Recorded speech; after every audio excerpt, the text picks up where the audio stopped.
everybody. Everybody's been talking about COP28, but have we forgotten what the most important way to get to net zero is? Well, I tell you what, I happen to have an old friend of the podcast, and we have had so much fun in the past. I'll tell you what, I love this line in her paper from the Alliance to Save Energy.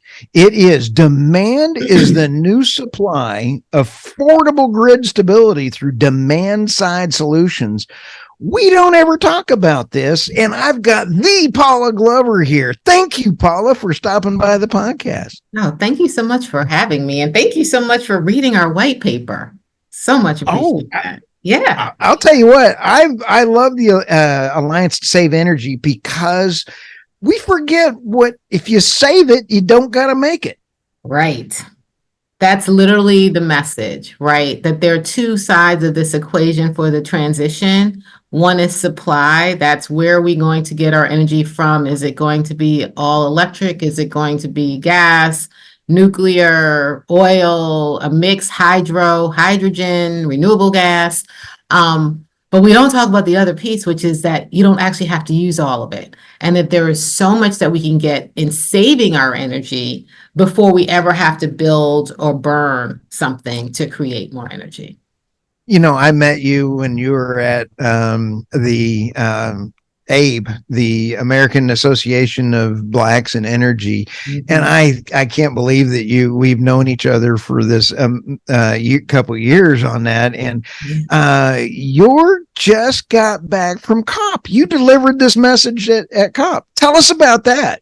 Yeah. You were there 10 days. I was there for 10 days and had the opportunity to participate, either moderate or speak on panels with just all kinds of partners. So companies like Carrier, but I also had the opportunity to moderate a panel for the European Union, the European Commission, and to participate in a panel as part of America's All In. So a lot of opportunity to talk about efficiency, but I will say what was most exciting about COP, and so we're going to give you the headline at the beginning and at the end, is that we had over 120 countries at COP pledge to not only triple their renewable generation, but more importantly, to double their energy efficiency, to lean in on energy efficiency and to double that year over year, 4% year over year till 2030. And that is huge to go from what I call the first fuel that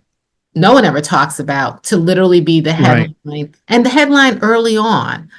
This was 100 and I think in excess of 120 countries, 117 who had signed by last Sunday. And by Tuesday or Wednesday, we were at 122 countries. And so that actually super significant. And you know, our administration, we're making big investments in efficiency already here in the States. And so it's an opportunity for us to show what leadership looks like, to show the rest of the world, how do you use carrots and sticks to get this work done, but also to recognize that saving and not wasting is part of our culture. It's the basics of what we think about as people. And so efficiency, not just around power, but also around water, should be a tenet that we should be focusing on first. And then we should be doing all the other things. So oftentimes people will hear me say that this transition, climate change is not a problem we can build our way out of. We are going to have to do some things. And each of us has an opportunity as individuals, as small businesses, as households, and we each have an obligation, I think, to use what we need, but not to waste, right? Because we don't want to pay for it, and we don't want other people to pay for it. Go ahead. You didn't fly in on a private jet, did you? Sorry, Paula. No, I did not. I did not fly on a private jet. I've never been on a private jet. But you know, well, that's so cool. Like, were you able to visit with so many different people? There were over 70 to 80,000 people there. Yes, over 70,000. I think the numbers on the ground were closer to 100. So it was an incredible experience because it was truly global in nature. And to be in a place like Dubai, where certainly there's a lot of attention on Dubai because it is one of the, right, the Emirates is one of the largest oil producing countries in the world. But it is also what people may or may not know about the Emirates is that in UAE, I think it's about 8% of the people who live in UAE are actually native Emirati. 90+% of the folks who live there are from over 200 different countries. And so it's a How global cool is that? city. It's a global city. And So 25% of their power, Paula, is from the new nuclear reactor that was built yes, on time yep, and on budget. yes. Wow. Yes. Why can't And we do so, that? they are focused, right, on energy, on AI, on technology. But also, I think what was clear is thinking about how do they transition as a nation and still be leaders in this space. Oh, And what does that look like when we yeah. have a phase out of fossil fuel? And eventually, I think we will have a phase out, irrespective of what the final language is. I have to believe that collectively we understand that that has to happen. What that Right. timing is, I don't know. Is it going to be 2030? Probably not. Is it going to be 2050? I don't know. But it Right. absolutely is going to happen. And I think, that was one of the things that, certainly I took from COP, but some of the other things that I took, and I will share one thing that I found really interesting because it was something I did not know, was What's the that? impact that our healthcare system has on climate. Right. So we often talk about the impact that climate has on our health, higher rates of Right. asthma, lost productivity, students not being able to go to school. Like we understand like Right. the smog, NOx, SOx, pollution, the Yeah. impact on our health. What we don't necessarily fully appreciate, and this came out from one of the presenters at COP, was that if you look at the buildings and the transportation and all the things that we need to hold up our healthcare system globally, it's also Oh, a major emitter of carbon, right? The buildings, the wow. specialized things that have to be built, right? We have to make sure that all the equipment is clean and sterilized, right? So in a hospital, you have to Wow. be extra sure of that stuff and extra careful. You have to have helicopters at the ready if you need to transport a patient. You have to have ambulances at the ready. And all of those other things that are necessities, I think, for really good healthcare also have a carbon impact.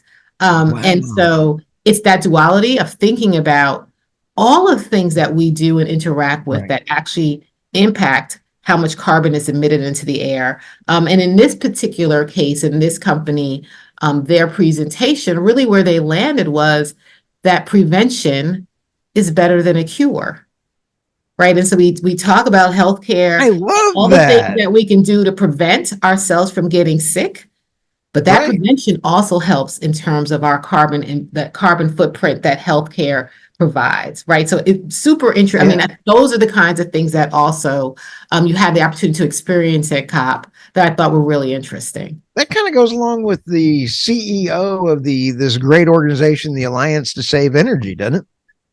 I would think so. I mean, I Uh, think right? Maybe that is why this particular message resonated with me so much, right?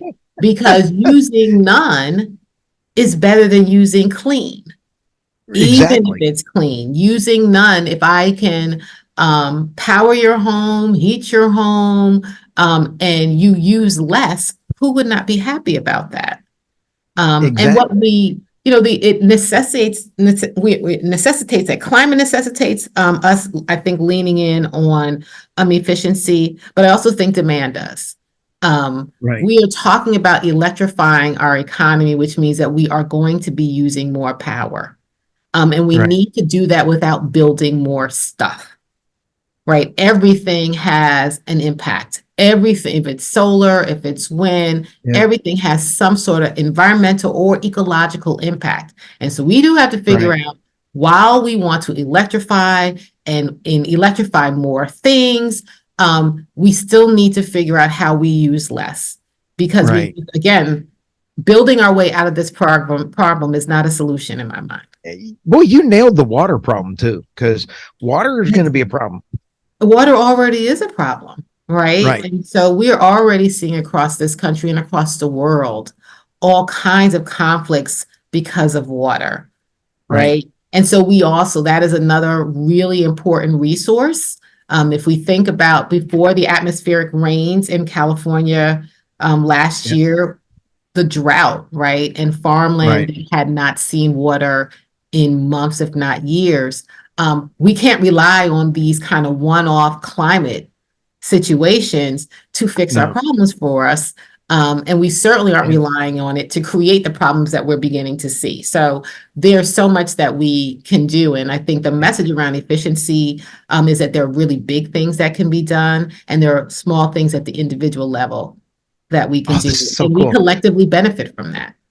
Well, how do you as the CEO go around and help manufacturers make better stuff, or how's the alliance articulate that? Because Yeah. wouldn't that be a huge thing? It's one thing to put in a light that automatically turns it off, so I don't have to yell at my wife. I mean, so that she doesn't yell at me. So, I mean, it makes sense to have the automatic stuff. Yeah. But that seems to be an easy. How do we get that to the average bear that can't afford that? Well, I think that's where the rubber meets the road. And there are lots of companies and programs between, and I'll give you an example. Google has partnered, and they are a member of the Alliance, has partnered with DTE to make sure that all low-income customers got free Nest thermostats so Nice. that they would have access to that technology and better be able to manage, right?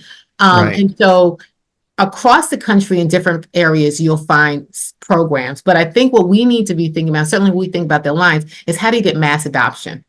Mass adoption so that every Oh, customer, every small business owner has the right. opportunity to adopt, not because they have access to it, but that also it's affordable. Those two things have to work hand in hand. Right. It's one thing to have all this great stuff, but if I can't pay for it, then it's just a bunch of great stuff that I can't pay for. Um, Right.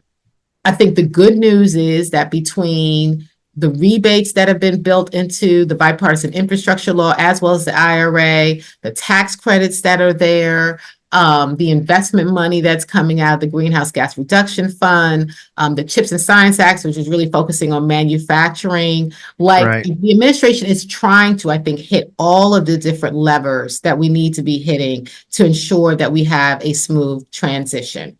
Have we got it Right. all right?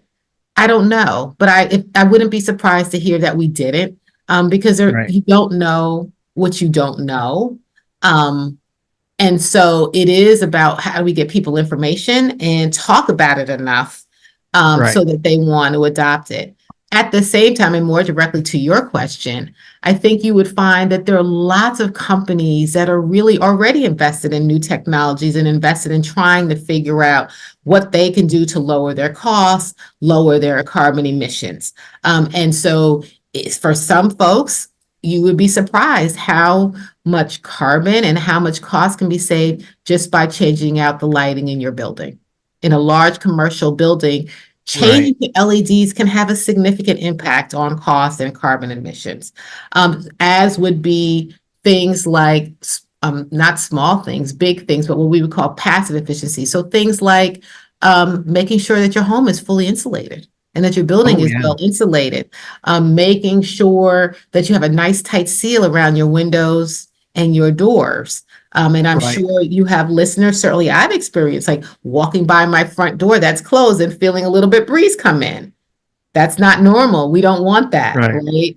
And so That's bad. that's bad. There are things that we can do that have an impact, like setting our thermostat somewhere between Yep. 68 and 72. And when we leave the house, don't turn it off, turn it down. Right. Right? So turn it down to 55 or 60 when you're not there, and then turn it up when you're home as opposed to turning it off. Things like making sure if you're in New England, in particular in cold weather climates, your water heater is wrapped to keep it warm Right. during the winter, and that that the temperature is not too high. Right? Let So me there are little ask. things that we can do, and then there are big things that we can do in terms of investments. On the little things, I've always heard that it was best not to let your walls get too cold because then it takes too much energy to heat them back up. Yep. Is there a perfect mix, like 50 degrees? Yeah, Is it mo- 55? I think it's 55, and now I'm going back a ways, but I started my career in a utility company, in a gas company. Okay. And I had a lot of customers who had astronomical bills. And when I say Right. astronomical, we're talking customers who had three, four, five, $600 bills a month. Wow. Yeah. And one of the things that you would see many of them would do was turn the furnace off when they weren't home because And then turn it logically back you'd on. Yeah. say, I'm not using the heat, so I'm going to turn it off. And then when I come in on home, I'm going to turn it on, but you turn it up real high because you want to, right? You're trying to warm up the house quickly. But if you think about the amount of energy it takes for your home to go from 55 degrees to 70 degrees versus 30 degrees to 80 degrees, right? That's Yeah. really, it's that turning it down, and you don't want your pipes to freeze. You actually don't want to Right. create another problem. So, there are these little things that we can do, and then there are these big investments that can be made Yep. that, the administration is really trying to support through tax credits and home rebates and Right. lots of other different types of programs. And that's everything from furnaces and to heat pumps. Yep. And right. And so there's this whole gamut of things that would allow us to save energy. For us at the Alliance, and certainly what I firmly believe, and what the International Energy Agency tells us is that we can get to 50% or 40% of our climate goals just through efficiency. I didn't realize it was that And through much. efficiency technology that exists today, not through new stuff, to the stuff that's available today, we could get a big portion there if we all leaned in on that tool. Is this an education? And now let me ask two questions because this is important. Not the questions, but the whole concept that you're dealing with. Sorry. But when you sit back and kind of go, it's an education kind of a thing, but it's also how do we get the supply chain to get these tools at a low enough cost and out there to everybody? Does that make sense? Because supply chain, copper is going to be really tight next year. The copper mines have got some problems going on. We have mining going on. There's a lot of things. How do we get more renewables to the grid when we can't have enough materials coming in order to build them? This is a problem on this part. It seems that we're talking about the number one thing that we can do if we can get the supply chain fixed to get these other add-ins or tools or the insulation. That seems very. I mean, it's education and which is a big part, right? Meeting people where they are, and we're living in a world that has a whole heck of a lot going on. So, getting people's attention is tough. So that's a big chunk of it. But the other piece, and it's an investment, right? And so understanding that's an investment, that means it's not necessarily an inexpensive thing.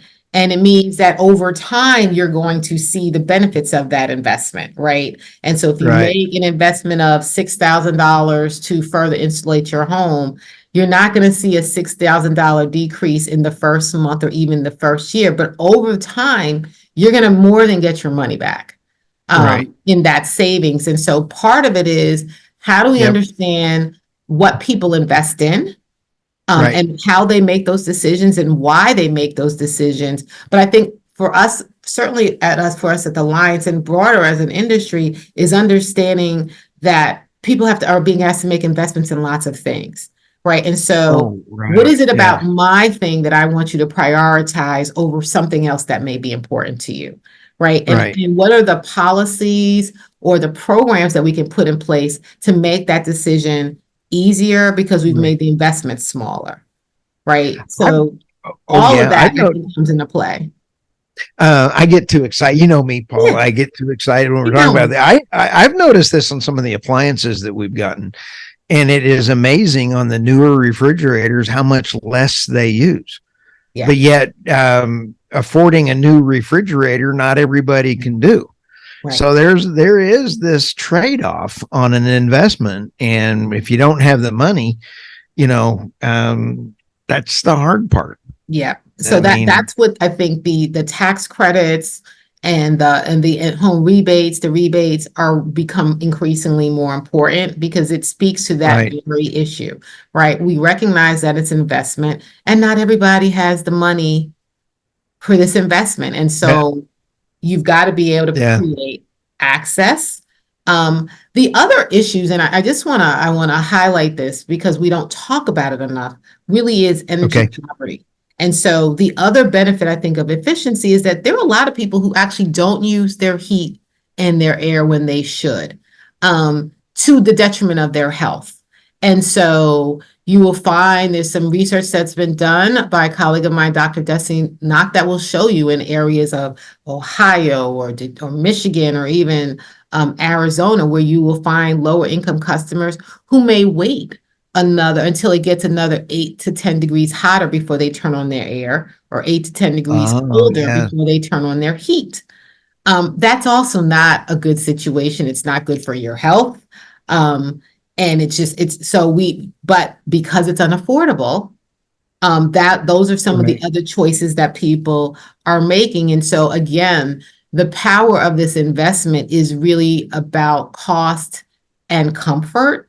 But for Right. many households, it's actually about, basics, right? That can Yes. be the difference between me turning on my heat when it's 50 degrees out and me waiting Right. until it's 35 or 40, which would be way too Right. cold to be turning on your heat for the first time, right? Oh, So we yeah. have to we have to consider all of that as we're thinking about the tools for this transition.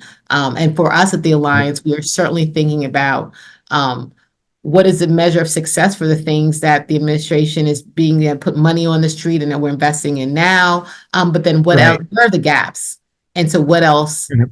do we need? Because we have a very aggressive goal to meet climate, and we actually don't have a lot of Right. time. It is No. Uh, 2024, uh, 2023. yeah, on the um not only on that, but we've got to sit back and say, I had a brilliant idea, and I think I just solved world peace with this one, or I Okay. sounded like Miss America there for a moment. But when we sit back and think, oh, wait a minute, we've got these the power companies seem like they would be in the perfect spot to be able to get this, because they're having some serious problems keeping the grid. We talk about grid stability. You would think that those guys would be the ones to really want to cut down on power. Yeah, and they are actually. I think the thing that's so interesting is that for many customers, that seems not to make any sense, right? Why would the light company want me to use more electricity? Why would the gas company Right. want me to use more gas? But it is because of this issue that you've described. We need to keep our grid resilient. We need to be able to have grid Right. stability, and efficiency creates that space so that when you have a super, super cold day in Texas and everybody is now turning on this heat, you still Right. have some reliability, right? Because people are being efficient in their use. And so And many companies, I would suggest, utilities across the country get that and they want to do that. But depending on where you right. live, it may not be the utility company that's providing that service, right? In some Ah, jurisdictions, the utility yeah. provides that service. In some jurisdictions, someone else provides that. They're not allowed. Someone else has to Right. provide that service. And so unfortunately, it's not a universal, right? Go to your local utility Right. company, you're going to get X, Y, Z. It kind of depends. And then when you think about customers who may be in a municipal Right. system, maybe in public power. And so there are all these systems to provide services to customers, and each system may be a little bit different. But I would say Right. across the board, the industry agrees that efficiency is actually really critical, not just for climate, but because we're trying to manage our grid, our poles and our Right. wires, and it is the best way for us to be able to do that.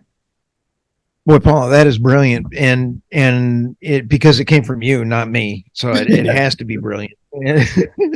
But Fingers the crossed. FERC came out and said the grid has got problems. How does because if there's blackouts and things, I'm always telling everybody because I live in Bear Country, which is in Tornado Alley.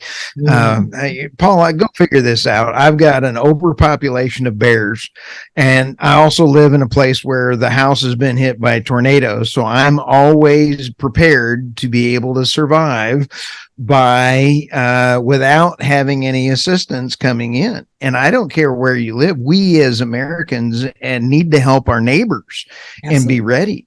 So I mean, we could have a blackout or just a rolling blackout, natural disaster. How do you all tell everybody, it doesn't matter where you live, it could be effective, just from any natural disaster or a rolling blackout or anything else? What are some basics that the Alliance has out there?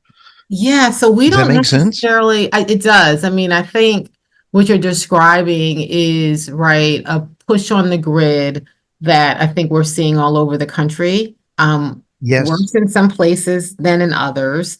And certainly our regulators, as well as our companies are really focused on like grid resiliency and how are we going to build new transmission at a time where people don't actually want to see new transmission, right? We do still have Right. a little bit of NIMBYism, and it is still a little bit slow to cite things in terms of permitting and to build. And these are, right, enormous hundreds of millions of dollars worth of investment. And so for us at the Alliance, when we talk about efficiency, we're talking about it in this frame of like, here's a tool that you have available to you today that can help. It cannot solve all the problems. It cannot. Right. But it can certainly help, right? Good deployment of this tool can help with grid resiliency. Right. It can help prevent you from having a blackout. But also the future of efficiency, I think for us as individuals, gives us a lot more power. Our ability to what we call shift and shed load. And so, right, having an EV that may have a battery that can be backup power for your home. So that if there's an outage, you're running your house off of the EV car, right? The EV's battery. All of that technology kind of exists today. I mean, I think there's some things around connectivity and maybe even cost, but these are things that are readily available. And so our job at the Alliance, and why I appreciate being on this podcast, is that I have to talk about it. And I just have to continue to talk about it, and talk about it in different audiences. And so that's dangerous because you never want people to think that I'm offering the solution that can solve every single problem, but I kind of am offering a solution that's going to solve a lot of problems. A lot of it. Right. A lot of it. And not just, and so we, I love to talk about efficiency as something for grid resilience, for energy security, to deal with carbon and climate. But I also think it's important for us to know that the largest employer in the energy sector is in efficiency. Right. So over 2 million jobs in energy actually exist in the energy efficiency sector. We are the largest. I did not know employer, that. Right. Because, and our jobs and our opportunities are local. Right. So it's your HVAC. It's the person who installs and upkeeps your heating and air conditioning. That would be considered the window replacement teams. The window replacement team, the insulation guys. I didn't even think of that. Those are opportunities that are in efficiency. Many of those are union jobs. The plumber who's working on your pipes. And so and the fact that they are local, I think, is really important, right? We cannot miss this moment that we are also trying to have what I would describe as an industrial revolution in terms of this energy transition. And we're doing it in such a way that requires that we focus on the least of us first and on community first. And so I agree. We talk about job opportunity a lot. I like to talk about wealth creation, because everybody doesn't want to get a paid job. We know that there are companies and businesses who will make a lot of money off of this transition, and we should be talking to communities about that as well. I, And so I I'm prefer local ownership of those companies too. absolutely local, right? Because the You bet. reality is somebody from Oklahoma going to Virginia to fix my heat pump? No. No, right? He's going to be, and that's what we want. That's what we Right. want. And then the other piece of that, Stu, right, is what is the power in terms of economic development when we upgrade our buildings? When we start to have an infrastructure that looks good, that feels good, right? When you're Yeah. moving the company into a new community, and here's this, we have great schools, we have a great workforce, here's our Right. infrastructure, like all of that matters for communities. And I think Right. the story of efficiency is that we can effectuate all of those changes. Isn't All that of that great? has something to do with us. And so that's why I'm so excited about it, right? Because I can't solve every problem, but I think that I could probably solve a whole bunch of them. You can't solve every problem, but you touch every problem. Yeah, I'm serious. You cross paths with every problem, Paula. That's absolutely. huge. Absolutely. Well, because I think for us at the Alliance, right, we can truly be fuel neutral. If Yeah. you have natural gas in your furnace, I want you to have the most efficient natural gas furnace you can possibly have. If you Energy live agnostic. energy agnostic, right? If you have to use, when I lived in Connecticut, I had an oil burner. Right. If you have to have an oil burner, I want that to be the most efficient thing that's And at available least to you, using the right? best, lowest sulfur Absolutely. oil. Absolutely. Absolutely. And I want you to be in a home that is well ventilated and well So insulated, use less of it. This is so cool. right? Okay. All of that is Paula, tied together. I got to confess my sins here. And, Okay. so we can pretend we're in a confessional here. Michael and I have had our podcast for 3 years. And I haven't talked very much. This is maybe my second conversation on energy savings and actually doing this. That's how sad this is. I can tell you how much problems around the world, who's doing what, political this, or how many wells, or how many coal plants. This is sad. This is really sad that this could impact just about everything else even more. It really could. And it's technology driven. I think, as an industry, we often want to talk about we're not a sexy industry or, we are not Yeah. snazzy or like whatever all that is. But we are a technological industry, right? And so the Right. idea, and I don't know that people know this, right? But I have colleagues who have companies that, everything can be censored in your building. So not only will Right. I know what rooms you're in a building, but Right. who's using what space and when they're using that space and how much Is it? time, and you can shift, right? Where your lighting is and what Yep. lights are on and off, how you're thinking about your heating and cooling based on Yep. the occupancy of a building. That's all sensors, right? We have a member at the Alliance Willow, they build digital twins. And so what they're able Digital to do, a digital twin. twin, which is like a digital map of every piece of technology in your building, or your lighting, your cooling, Oh, your heating, your water, wow. and how things are plugged in or not plugged in. One of their customers is the Dallas Fort Worth Airport. Oh, And just in, I think, a very short period of time with one airline, and understanding how planes that come into the jet bridge and whether or not you plug that plane in to use the power right from the building, or are you keeping this plane running? or are you plugging into a portable generator? And one of the Yeah. things that they learned was that a lot of times the plane wasn't being plugged in, right? It was still operating on fuel. There was a concern Right. about turning it off and powering it back on and all that technological. And just from that, having that digital twin that allowed this airline to see how the planes were being used, when they were Wow. being plugged in and not plugged in, enabled them to sell, I think, tens of millions of dollars in jet fuel a year. Isn't that crazy? So, right? So are they using AI for this, or is this? I think it's sensors on equipment. But But they're the also data, moving the direction of AI and using some predictive analytics of understanding like yeah, behaviors once you have all of that data. And so that's just to say that efficiency is the hard stuff, right? It yeah, is the insulation, it's the windows, it's the doors, but it's also the smart right. meters. It's the digital Wow, twins, it's artificial intelligence, it's that's predictive, cool. right? We we we're broad in that way as an Right. industry.